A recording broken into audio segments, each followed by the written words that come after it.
Kurang dari sebulan lagi Timnas Indonesia bertemu Cina dan Jepang, Ketua PSSI Erick Thohir ingatkan hal ini.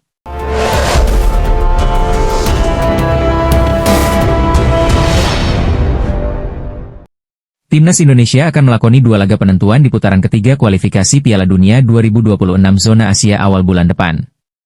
Ya, Cina dan Jepang sudah menanti aksi skuad Garuda. Timnas Indonesia bakal lebih dulu meladeni perlawanan Cina di Stadion Utama Gelora Bung Karno, SUGBK, Jakarta, pada 5 Juni 2025. Disusul lawatan ke markas Jepang 5 hari kemudian. Timnas Indonesia dalam kondisi yang lebih menguntungkan ketimbang Cina atau Bahrain untuk mengincar tempat di putaran keempat. Pasukan Patrick Kluivert ini untuk sementara berada di posisi keempat dengan poin 9. Adapun Cina masih jadi juru kunci dengan poin 6. Ketua Umum PSSI, Erick Thohir, kembali mengingatkan pentingnya 2 pertandingan tersebut, yang bagaikan penentuan hidup dan mati perjalanan Timnas Indonesia ke panggung Piala Dunia 2026. Di klasemen sementara grup C putaran ketiga kualifikasi Piala Dunia 2026 zona Asia, Jepang bertengger di urutan pertama dengan poin 20 dan sudah memastikan lolos ke putaran final. Disusul Australia di posisi kedua dengan poin 13. Arab Saudi di bawahnya dengan 10 poin, disusul Indonesia. Secara matematis, Timnas Indonesia bisa mengejar posisi kedua dengan catatan menyapu bersih 2 laga dengan kemenangan, dan berharap pesaingnya terpeleset. Kini, masih ada waktu efektif kurang dari sebulan lagi bagi semua tim, termasuk Timnas Indonesia untuk mempersiapkan diri dengan maksimal. 1 bulan lagi Timnas Indonesia akan menjalani 2 pertandingan penentu melawan Cina dan Jepang di kualifikasi Piala Dunia 2026 zona Asia. Tidak ada yang tidak mungkin dalam sepak bola dan kami optimistis bisa membawa Timnas Indonesia terus berjuang untuk lolos ke Piala Dunia, ucap Erick Thohir di akun Instagramnya. Erick Thohir mengungkapkan bahwa hanya dengan kolaborasi antara kegigihan seluruh pemain, tim pelatih ditambah dengan dukungan penuh dari para supporter akan makin menambah optimisme mewujudkan impian lolos ke Piala Dunia 2026. Garuda berhasil melewati ujian saat mengalahkan Bahrain 1-0 di SUGBK, 25 Maret 2025, meski pada pertandingan sebelumnya takluk 1-5 dari tuan rumah Australia.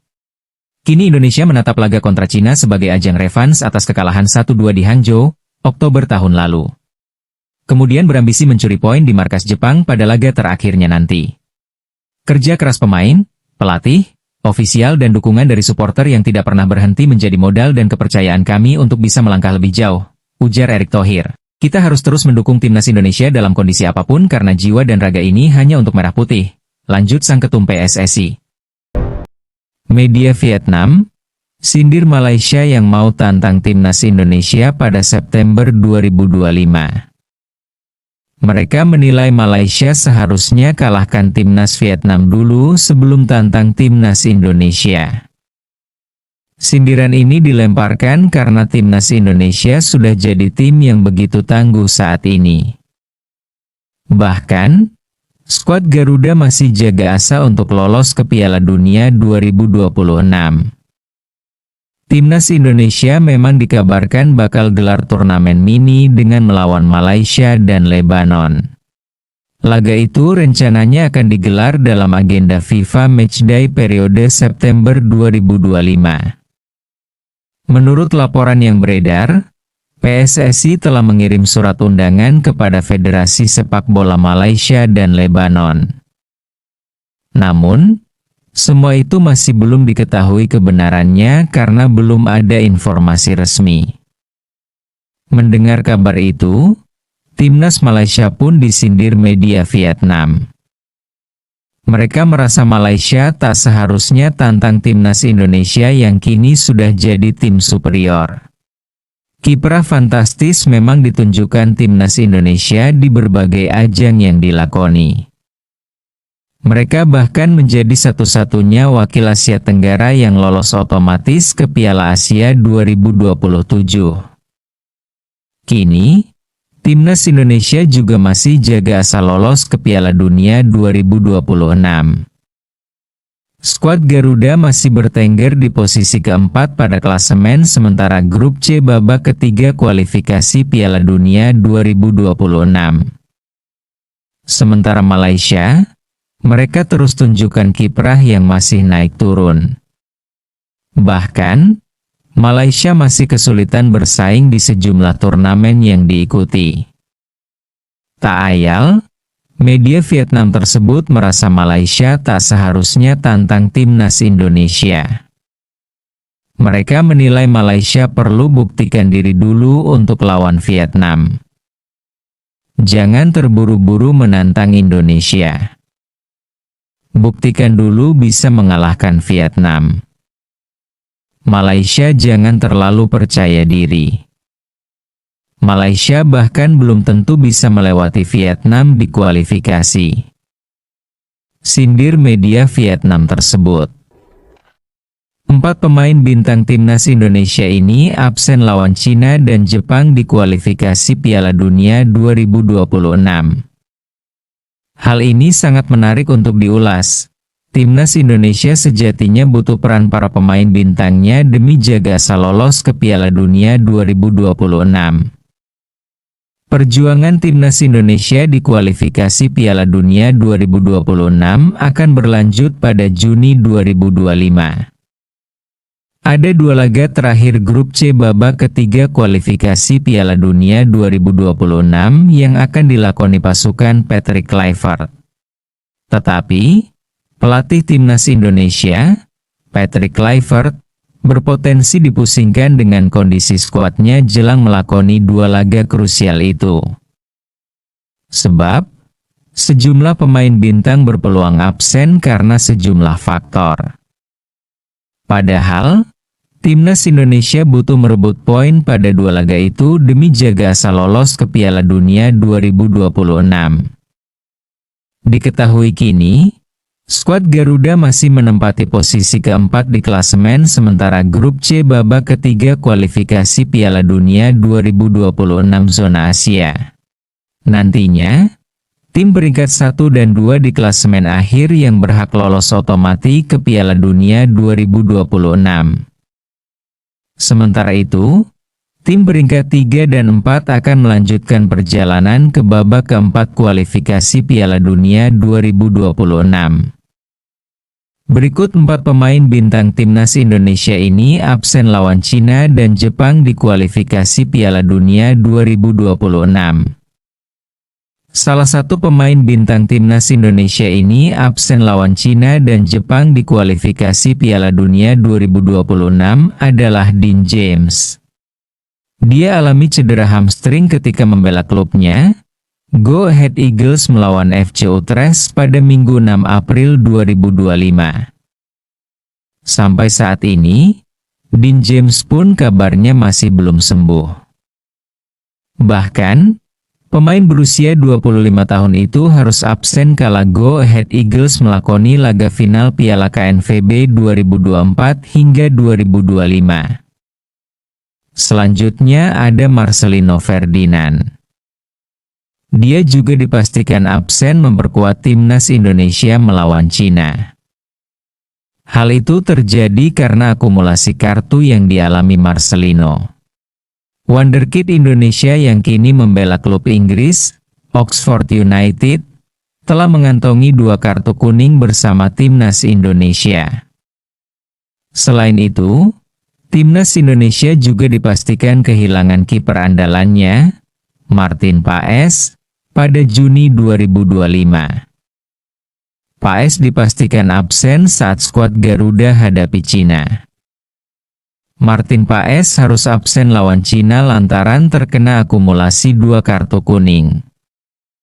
Tanpa Paes, Patrick Kluivert bisa menurunkan Emil Audero yang baru dinaturalisasi. Terakhir, ada Kevin Dix. Senasib dengan Dean James, bintang timnas Indonesia tersebut kini tengah didera cedera. Kevin Dix yang mengalami cedera saat FC Copenhagen hadapi Brøndby pada laga Championship Round Superliga Denmark di Parken Stadium pada 13 April 2025.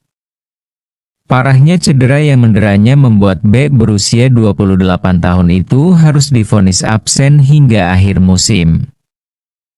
Itulah keempat pemain timnas yang berpotensi tidak bisa memperkuat timnas Indonesia saat menghadapi Cina dan Jepang di bulan Juni mendatang. Naturalisasi pemain keturunan Indonesia kembali jadi sorotan internasional. Kali ini, Salah satu media Korea Selatan mengkritik keras langkah PSSI yang dinilai semakin liar dalam proses naturalisasi, terutama setelah kepergian Shin Tae-yong dari kursi pelatih timnas Indonesia. Sindiran itu muncul seiring dengan mencuatnya rumor naturalisasi bek Leeds United, Pascal Struijk dan Devin Herrens. Dalam sebuah artikel yang dirilis pada Jumat, 25 April 2025 lalu, media Korea Selatan Net menyoroti apa yang mereka sebut sebagai proyek naturalisasi liar yang masih terus dijalankan PSSI demi memperkuat skuad Garuda. PSSI masih melanjutkan proyek naturalisasi liar yang memberi kekuatan kepada pelatih timnas Indonesia saat ini, Patrick Kluivert, tulis media tersebut. Pemain berusia 24 tahun yang kini memperkuat Leeds United di Championship, dikabarkan menjadi target naturalisasi terbaru. PSSI disebut sedang membujuk sang pemain agar bersedia menjadi warga negara Indonesia dan memperkuat lini belakang tim Merah Putih. Tak hanya Struijk, media Korsel itu juga menyebut ada nama lain yang konon sudah berada di ambang naturalisasi. Mereka adalah Devin Herrens, bek tangguh yang kini berseragam AS Roma. Kedua pemain ini sebelumnya tidak pernah muncul dalam daftar resmi naturalisasi PSSI. Namun, rumor keterlibatan mereka memperkuat opini bahwa proses naturalisasi kini tak lagi selektif, melainkan masif dan berisiko kehilangan arah, menurut media tersebut. Namun jika untuk jangka pendek, ini akan sangat bagus untuk timnas Indonesia, lanjutnya. Nama seperti Pascal Struijk dan Devin Herrens akan sangat membantu skuad Indonesia makin kuat, tegas artikel tersebut. Kritik ini mengingatkan pada pendekatan berbeda yang diterapkan Shin Tae-yong saat masih melatih. Di bawah kendali STY, proses naturalisasi dilakukan secara selektif dan strategis, demi membangun fondasi jangka panjang. Kini di bawah pelatih baru, Patrick Kluivert, strategi naturalisasi tampaknya menjadi lebih agresif. Hal ini juga memunculkan kekhawatiran dari berbagai pihak, baik di dalam negeri maupun luar, mengenai keberlangsungan identitas tim nasional Indonesia. Meski belum ada pernyataan resmi dari PSSI terkait naturalisasi kedua pemain tersebut, sorotan dari media luar ini menjadi peringatan bahwa publik internasional tengah mencermati langkah Federasi Sepak Bola Indonesia dengan kritis. Timnas Indonesia terus memberikan kabar yang mengejutkan jelang laga terakhir kualifikasi Piala Dunia 2026. Terbaru, skuad Garuda dilaporkan bakal menambah kekuatan dengan melakukan proses naturalisasi pemain keturunan.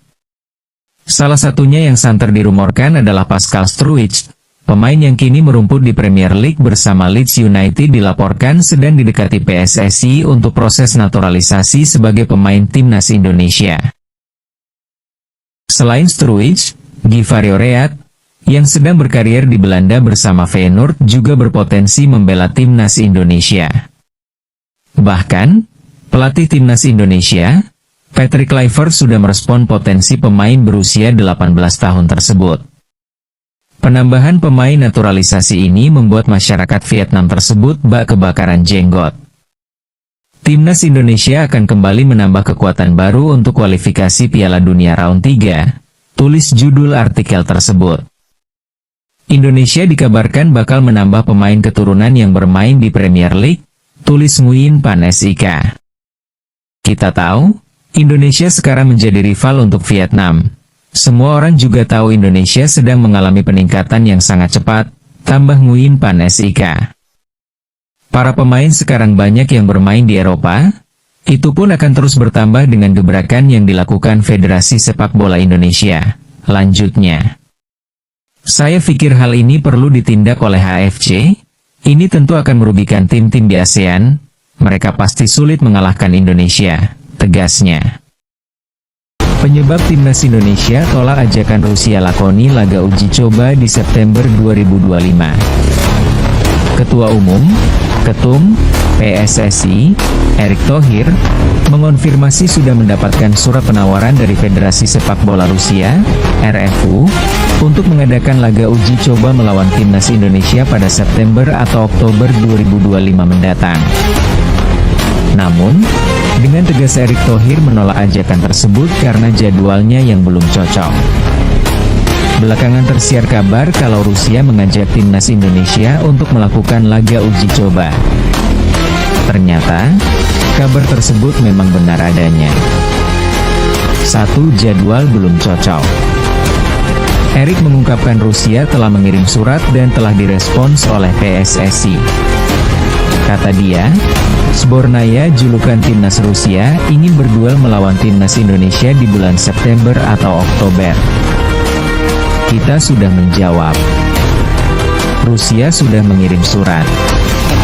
Tetapi, mereka meminta September dan Oktober, kata Erik. Tapi Oktober kita tidak bisa. Dan September kita juga sudah ada respons, sambungnya. Sayangnya, jadwal tersebut belum cocok. Karena, Timnas Indonesia diambang lolos ke babak keempat kualifikasi Piala Dunia 2026. Jika lolos, skuad Garuda pun akan tampil di bulan Oktober. Sementara di bulan September, Timnas Indonesia sudah memiliki rencana menggelar turnamen mini. Diketahui calon-calon lawan yang akan dihadapi adalah Kuwait, Lebanon, atau Malaysia. Dua digeser tahun depan. Karena jadwal padat itulah Timnas Indonesia belum bisa menerima tawaran dari Rusia. Namun, Erik menyampaikan kalau laga uji coba melawan Sbornaya tetap bisa terjadi dan kemungkinan akan terlaksana pada tahun depan. Jadi, kita bilang kalau nanti untuk tahun depan boleh saja, asalkan jadwalnya cocok. Jendela untuk FIFA Matchday-nya ada, kita terbuka, terang Erik. Sebagaimana diketahui, Timnas Indonesia saat ini sedang berada di posisi 4 grup C dengan 9 poin. Mereka terpaut 1 angka dari Arab Saudi di posisi 3 dan 4 angka dari Australia yang ada di urutan 2. Timnas Indonesia sekarang menyisakan 2 laga krusial, yakni melawan Cina, 5 Juni, dan Jepang, 10 Juni. Skuad Garuda berpeluang besar lolos ke babak keempat jika mampu meraih setidaknya 3 poin dari kedua laga tersebut. Di sisi lain, Ketua Umum PSSI, Erick Thohir jelaskan alasannya ingin mengundang tim-tim asal Timur Tengah sebagai lawan uji coba Timnas Indonesia. Timnas Indonesia masih ada 2 laga sisa di ronde ketiga kualifikasi Piala Dunia 2026 zona Asia.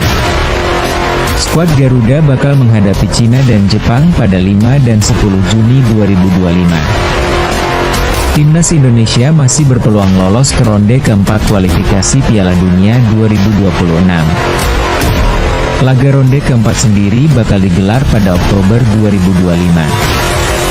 PSSI sudah menatap Timnas Indonesia sebelum menghadapi ronde keempat. Pada bulan September 2025, skuad Garuda ada jadwal lowong untuk menggelar uji coba internasional. PSSI bahkan sudah menyebut nama Lebanon dan Kuwait sebagai calon lawan skuad Garuda di bulan September. Ketua Umum PSSI, Erick Thohir angkat bicara soal pemilihan calon lawan uji coba Timnas Indonesia. Pihaknya mengaku bahwa Timnas Indonesia bakal menghadapi mayoritas tim dari Timur Tengah di ronde keempat. Untuk itu, Merah Putih harus membiasakan diri dengan kualitas tim-tim asal Jazirah Arab sebelum ronde keempat. Seperti yang diketahui, setiap tim bakal memainkan 2 pertandingan di ronde keempat dalam sistem grup yang diisi 3 negara. Hanya juara grup yang berhak lolos langsung ke Piala Dunia 2026. Timnas Indonesia belakangan ini sering dirumorkan akan mendapatkan pemain naturalisasi terbaru. Kabarnya, pemain naturalisasi tersebut akan memperkuat Timnas Indonesia jelang pertandingan melawan Cina. Sebagaimana diketahui, Timnas Indonesia diwajibkan menang melawan Cina untuk mengamankan posisi menuju babak keempat kualifikasi Piala Dunia 2026. Untuk mencapai tujuan besar tersebut, Timnas Indonesia dikabarkan akan mendatangkan pemain naturalisasi baru. Lantas benarkah hal tersebut? Alex Pastor sebagai asisten pelatih Timnas Indonesia membahas soal rencana naturalisasi pemain Timnas Indonesia. Tambahan pemain untuk Timnas, ya, saya pikir kita tetap harus melakukannya. Jika ada dan tersedia, kenapa tidak, ucap Pastor. Rencana proses naturalisasi baru untuk Timnas Indonesia asuhan Patrick Kluivert ini memang sampai viral di media asing.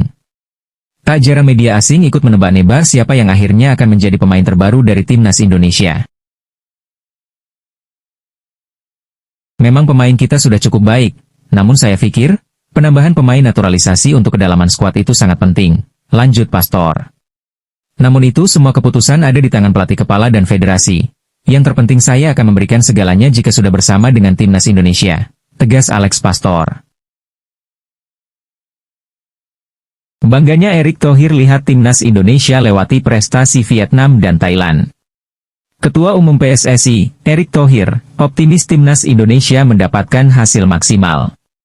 Indonesia akan menantang Cina dan Jepang pada lanjutan putaran ketiga kualifikasi Piala Dunia 2026 zona Asia pada bulan Juni mendatang. Saat ini skuad Garuda ada di posisi keempat dan dalam jalur yang tepat untuk melaju ke babak selanjutnya. Tentunya, 4 poin jadi misi utama agar bisa bertahan di posisi saat ini. Erick Thohir menjelaskan bahwa saat ini timnas Indonesia harus bisa menjaga momentum. Menurutnya, pasca tragedi Kanjuruhan akhirnya sepak bola tanah air bisa bangkit.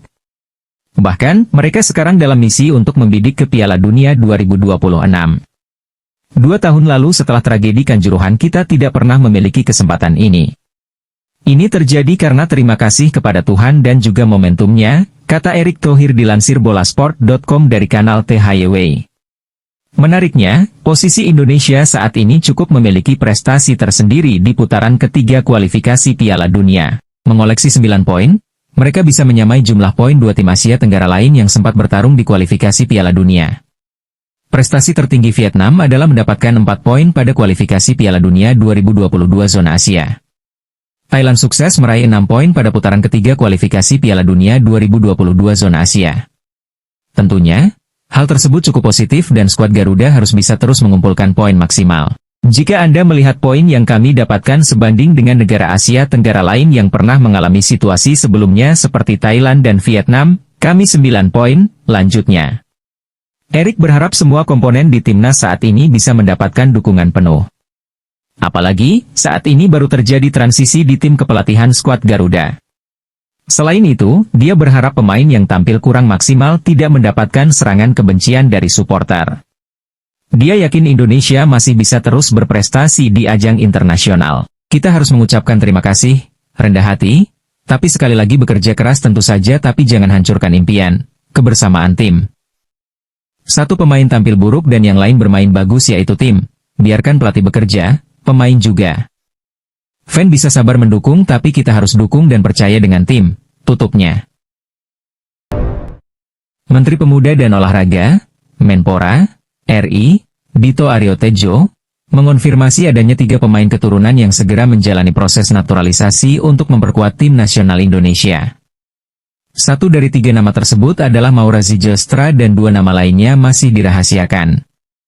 Proses naturalisasi ini merupakan bagian dari program PSSI untuk memperkuat timnas Indonesia dalam menghadapi berbagai kompetisi, termasuk kualifikasi Piala Dunia 2026 zona Asia.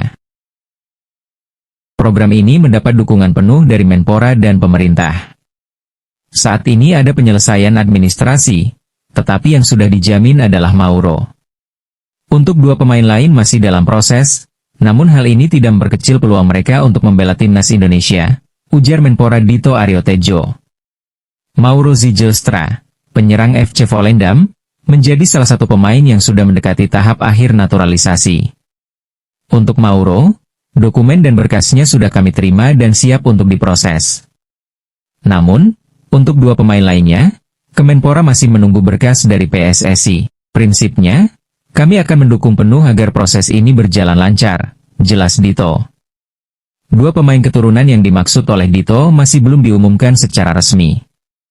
Namun, rumor yang beredar menyebutkan nama Kenzo Goldmin dan Danilo Doekhi. Meski demikian, Ketua Umum PSSI Erick Thohir sebelumnya menyebutkan bahwa proses naturalisasi 2 pemain tersebut masih terkendala karena berkas keturunan Indonesia miliknya perlu dicari lebih lanjut. Proses naturalisasi ini menjadi bagian dari strategi besar PSSI di bawah pelatih Patrick Kluivert untuk meningkatkan kekuatan timnas Indonesia. Pemerintah pun berharap para pemain keturunan ini dapat segera bergabung dan memberikan kontribusi nyata, terutama di kualifikasi Piala Dunia 2026. Prinsipnya, kami hanya menunggu agar semua dokumen selesai sehingga mereka dapat membela timnas Indonesia. Pemerintah siap mendukung penuh langkah PSSI ini, tutup Menpora Dito. Messi Hilgers jadi rebutan. Bek timnas Indonesia masuk radar tim Liga Italia. Messi Hilgers diprediksi tidak butuh waktu lama untuk meninggalkan FC Twente. Kontraknya sendiri akan habis pada pertengahan 2026 mendatang. Mes jadi sosok yang solid dan tumbuh bersama Twente sejak di akademi. Namun, gelombang cedera membuat dia musim ini cukup sering mendapatkan perawatan meski akhirnya kembali mendapatkan tempat utama. Menjelang kontraknya berakhir, beberapa tim sudah melakukan pendekatan. Dua nama yakni Feyenoord dan Como 1907 jadi tim yang dikabarkan ingin mendatangkannya musim depan.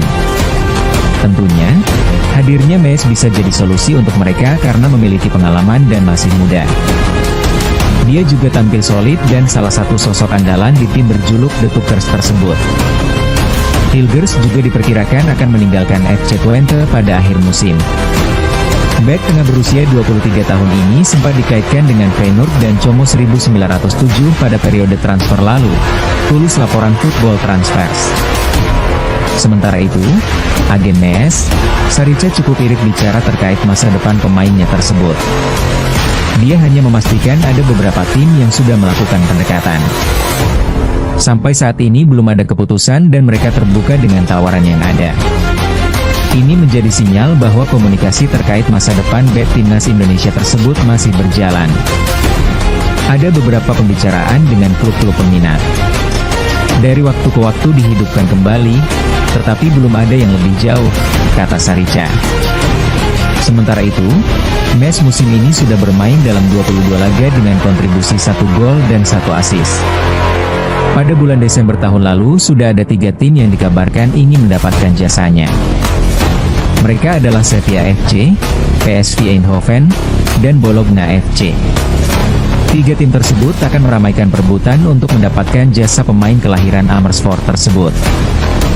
Namanya diprediksi akan semakin naik saat nantinya dia sukses membawa timnas Indonesia melangkah jauh di kualifikasi Piala Dunia 2026. Saat ini skuad Garuda sedang bertarung di putaran ketiga kualifikasi.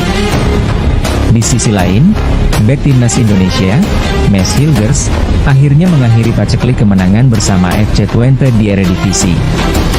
Hilgers mengaku, lapar akan kemenangan. Hilgers bermain apik saat membawa Twente mengalahkan Sparta Rotterdam 2-0 di Stadion HT Castel, Rotterdam, Minggu 4 Mei. Hilgers bermain penuh di laga itu dan mendapat poin cukup tinggi, yakni 7,7 dari Sofascore karena bermain impresif. Ini adalah kemenangan pertama Twente sejak mengalahkan Almere City, 9 Maret lalu. Di 5 laga sebelumnya, tim pasukan Joseph Posting itu menelan 3 kekalahan dan 2 hasil imbang. Rendah hati sebagai satu orang. Lapar seperti semua orang, tulis Hilgers melalui Instagram merespons kemenangan Twente atas Sparta. FC Twente berhasil mengalahkan Sparta berkat gol dari Michal Sadilek and Sam Stein. Sejak meraih kemenangan pertama sejak 9 Maret lalu, klub berjuluk The Tukers itu merebut kemenangan tandang pertama sejak 23 November. Kami mengawali laga dengan baik. Sangat baik, sejujurnya. Kami menguasai bola, tetapi juga dalam bertahan. Kami mengatur segalanya dengan baik. Kami bermain baik di babak pertama, baik dalam bertahan maupun menyerang. Itu membuat istirahat kami menyenangkan, ucap Posting usai laga. Kemenangan ini memantapkan posisi FC Twente di playoff lolos ke Conference League musim depan. Twente saat ini berada di posisi 5 klasemen Liga Belanda dengan 51 poin, unggul 1 poin atas AS Alkmaar. FC Twente sudah dipastikan gagal lolos ke Europa League musim depan. Dengan 3 laga tersisa, Twente terpaut 11 poin dari FC Utrecht di posisi keempat.